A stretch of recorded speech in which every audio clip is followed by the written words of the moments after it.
de Scientifique à Chaman, épisode 5. Salut, c'est Julien et aujourd'hui je vais te partager le passage de ma vie où celle-ci a fait un virage à 180 degrés en mettant l'accélération à fond. Parce que c'est vraiment ça qui s'est passé. Dans les épisodes précédents, je te racontais comment l'invisible et puis ensuite le chamanisme ont fait petit à petit leur entrée dans ma vie de scientifique et de cartésien, me forçant à ouvrir en fait la porte à tout ça. Et aujourd'hui, je vais te partager comment c'est vraiment le chamanisme qui là s'est implanté de manière durable et est venu me chercher littéralement. Je me suis trouvé sur un salon bien-être à Dieppe. Dieppe, c'était 100 km de chez moi. Ce salon, je n'avais rien à y faire et pire que ça, je voulais pas y aller. Mais un mois plus tôt, sur un autre salon, il y a deux femmes qui sont venues me trouver, qui m'ont dit, tu sais, dans un mois, il y a un salon à Dieppe, ce serait pas mal que tu y participes. Viens, franchement, viens. Et j'avais mis ça dans un coin de ma tête, je voulais pas y aller, je te jure, c'était à 100 bornes, qu'est-ce que j'allais faire là-bas? Mais, il y a eu plein de signes entre temps et j'y suis allé. Et il se trouve que sur ce salon-là, j'ai fait deux rencontres. La première, ça a été la rencontre avec mon ancêtre, le chaman, donc celui que tu vois ici, là, avec les cornes de reine. Et pendant ce salon, il y avait un chaman sur ce salon qui était exposant. Et il m'a invité à faire un soin sous son tambour. Ça a été un soin à quatre mains parce qu'ils étaient deux. Il y avait le chaman qui jouait du tambour et qui chantait. Et en même temps, il y avait une femme, Angie, qui, elle, m'a fait faire un voyage hypnotique. Elle m'a plongé en état d'hypnose en même temps que le soin chamanique. Donc c'était extrêmement puissant.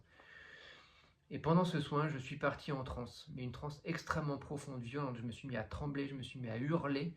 Je me suis mis à plonger ma main dans la bouche comme si j'essayais d'arracher quelque chose.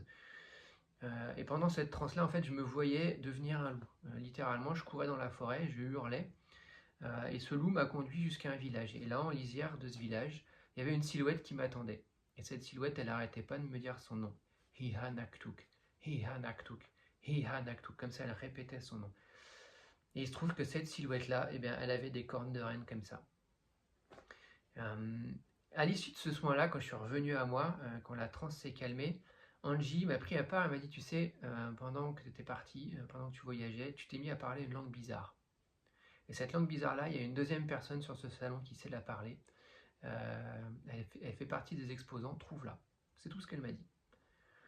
Et quelques heures plus tard, par un concours de circonstances complètement improbable, il se trouve que j'ai trouvé cette personne-là. Et en fait, je la cherchais même pas. Hein. C'est complètement par hasard. En fait, nos épaules se sont frôlées et là, tout de suite, j'ai su que c'était elle. Et il se trouve que cette personne-là, c'est Anne qui est aujourd'hui devenue ma compagne. Mais à l'époque, effectivement, Anne, comme moi, on était mariés, chacun de notre côté. Donc tu vois, ce chemin-là nous a aussi conduit effectivement à rompre nos relations et nous a emmenés sur le chemin du divorce de part et d'autre. Ça a été un chemin épique, ça a été un chemin compliqué, mais ça a été un très très beau chemin. Et donc tu vois, ce jour-là, la même journée, fin 2023, j'ai rencontré mon esprit guide, Hihanaktuk, et j'ai rencontré celle qui aujourd'hui m'accompagne et mon amoureuse Anne. Voilà, et je te raconterai la suite dans le prochain épisode. Ciao!